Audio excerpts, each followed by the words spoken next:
We would like to welcome the Republican Minority Leader of the Senate and well-known recording star in his own right. It's a great pleasure having you here with us. Well, it's more than a pleasure for me to be here. You know, there are those who say you are the greatest parliamentarian in the history of the Senate. Nobody ever described it better. On the other hand, you've been called one of the silliest men in public office. You flatter me knowing. A public figure's honesty is his greatest attribute, Senator. What can you tell us about the virtue of honesty? I gave it up for politics. The Senate had a lot of problems with the budget this year. How did you finally manage to cut the budget? We had a rabbi, and what a job he did.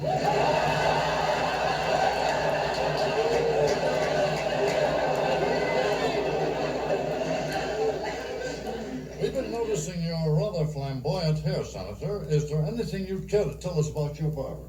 He died 10 years ago.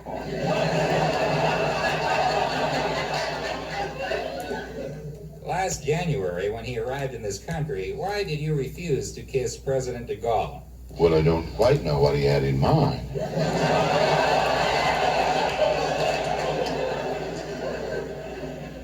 Incidentally, Senator, what was that skywriter riding over Pennsylvania Avenue yesterday, when you came out of the Senate? Everett, comb your hair.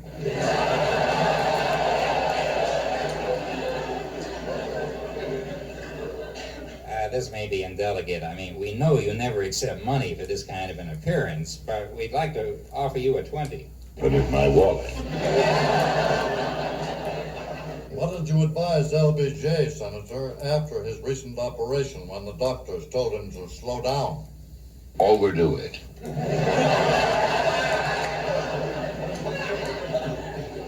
You know, we'd really like to get a few sensible answers from you, sir.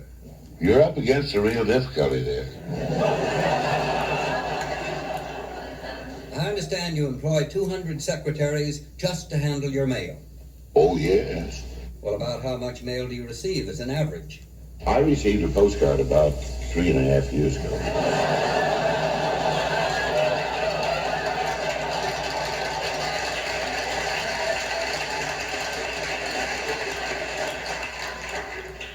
You've been an intimate of Mr. Nixon's for years. I suppose you call him Dick? No matter how long you've known him, he is always Mr. President.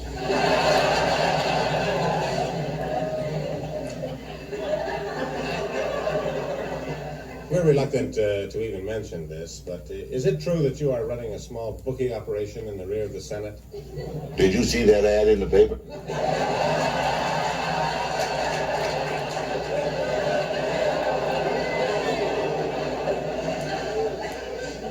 Come on now, we know you're joking. If you want to make a bet, come into my office.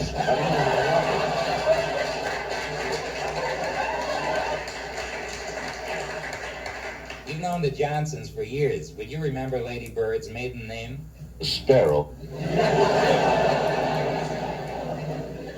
We'd like to thank you for being with us, and just one more question, if we may. What was your reaction when your Cocker Spaniel gave birth to a litter of 36 puppies the other day? That's a perfect imitation of Bobby Kennett. Thank you. Good night.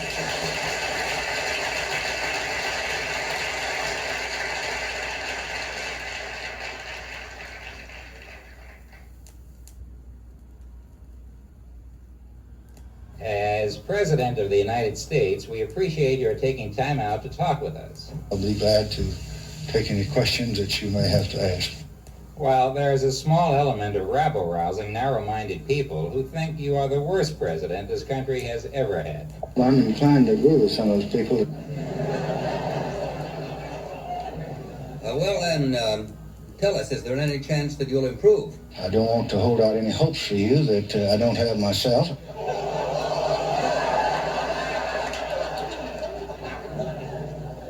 If we can get to something of a more personal nature, you were seen kissing Lady Bird on the White House steps yesterday. I don't expect to do that every week. You entertain lavishly at the White House, but I wonder, do you still put your good silverware out when the Kennedys come to dinner? As far as we can see, they haven't taken any yet.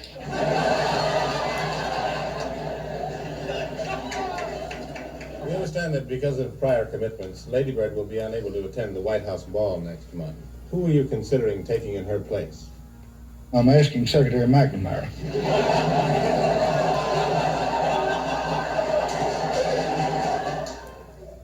You've been on intimate terms with General Eisenhower for these many years. You've lived with him, you've walked with him, you've talked with him.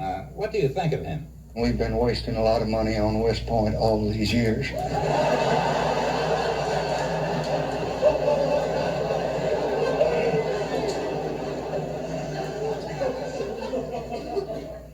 Is it true that last month you offered George Hamilton $5,000 to marry your daughter, Linda Bird? This month it's $3,000.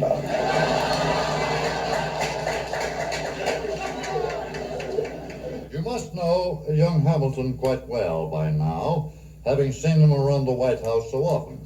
Have you developed any nickname for him? Sweet potato.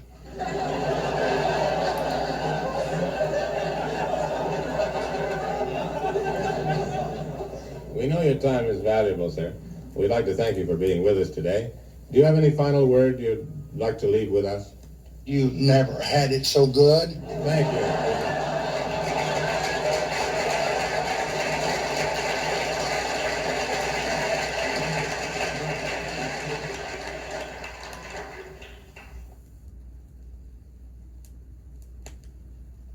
We're delighted to welcome the former movie star and newly elected Governor of California to our microphone. To begin with, sir, will your administration take cognizance of the alarmingly rapid growth of free love on the campuses at Berkeley and elsewhere? That tradition in California would be preserved under us. Is there any reason why you didn't attend the meeting of newly elected Republican governors held in Chicago last week? I can't think of anything that would have prompted me to go. Incidentally, apropos of the meetings, I understand there's a nudist convention in your state this week. That's the meeting that I expect to attend.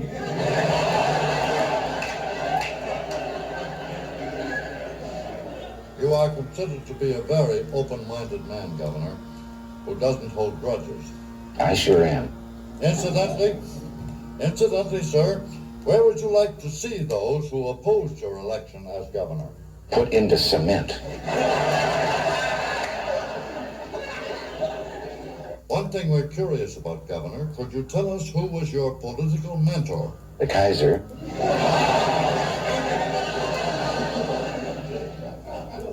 Now that you are governor, what do you really intend doing for the people of California? I have no intention of lifting a finger doing anything. Is there any specific reason why you are closing down all the houses of prostitution in California? To see if we could not switch to the voluntary system.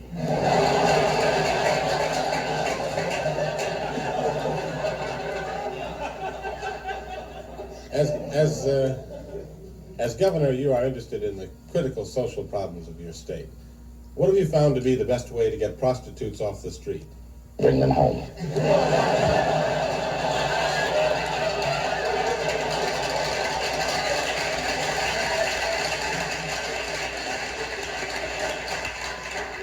Governor, you've been very cooperative. May we just ask you one more quick question or two? No, go away. Well, thank you and good night.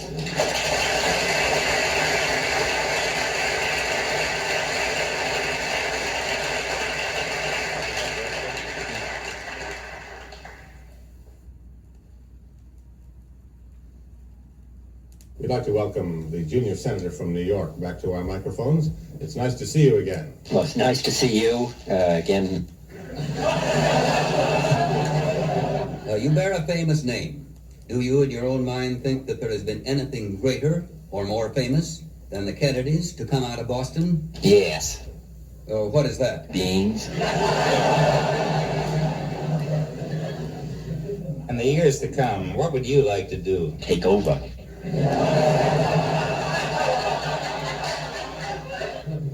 Would you therefore predict that you are going to be president of the United States? One way or another.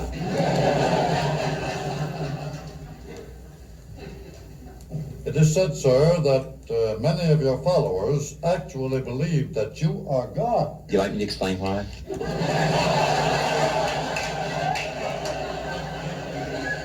Senator, I understand that on your way here tonight you lost your wallet, and there was $50,000 in it. And we're very sorry about that. It's just a drop in the bucket.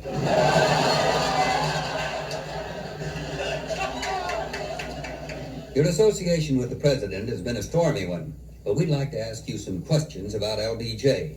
Where do you think Johnson's place in history is? In the past.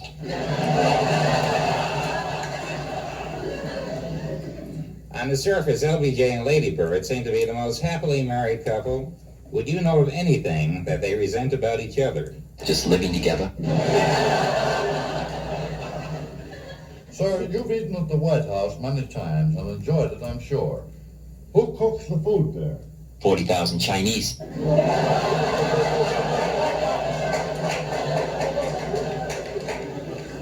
There are those of us close to the scene who feel your feud with LBJ is over-exaggerated.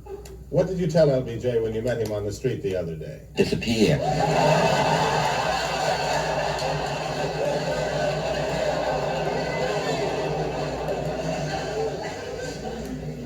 Presidents have always had famous slogans as signs on their desks.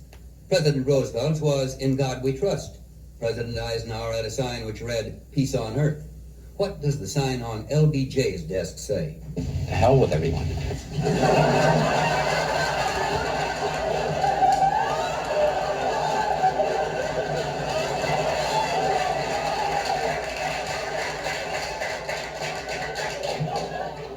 You're quite a critic of LBJ's foreign policy. Can the president be impeached for not ending the Vietnamese War? No, it has to be on mental grounds, obviously.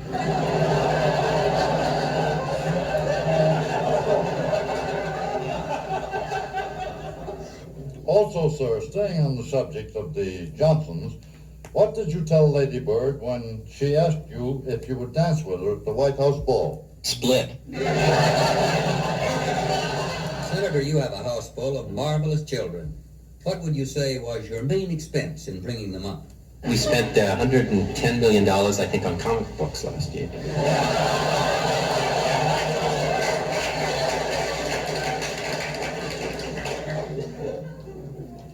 You are a very attractive man, and you are also very faithful to your wife, Ethel. There's no question about that. Well, what do you tell all the other women who constantly call you? Supper.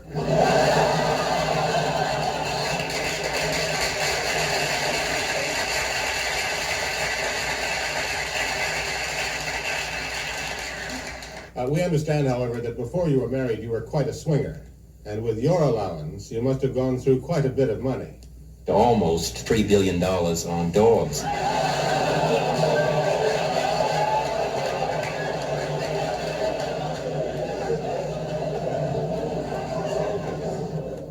How does the Pope feel about the fact that you have 10 children? He thinks that we haven't done enough. Well, in your opinion, how do most people see the Kennedy women? Stomachs distended.